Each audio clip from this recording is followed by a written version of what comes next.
kachika, to the highest level nga ang after party ng kasalang Greg Homan at Angelica Panganiban dahil nga talaga namang bonggang-bongga nga ang kanilang naging ganap sa kanilang after party kung saan nagkainuman, sayawan, tawanan, kulitan at kantahan nga ang lahat. At pagkatapos nga ng ganap na ito, ay nagsitalo naman sa swimming pool lahat nga ng bisita. At ito nga ay pinangunahan ni Kim Chiu at ni Bella Padilla. Kaya naman nagsisunod na nga ang lahat.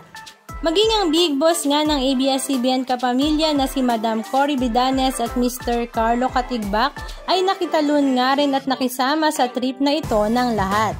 Pero ang kinaliwan nga ng mga netizens ay si Maris Racal dahil talaga namang in character pa nga rin ang kanyang pagiging Irene Tio dahil sobrang arte at napaka-cute nga niya nang tumalon nga siya sa swimming pool. Halika at panoorin natin ang ilan sa mga video clips ganap ng pool party at after party ng kasalang Angelica at Greg.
Anong masasabi nyo mga kachika? Just comment down below.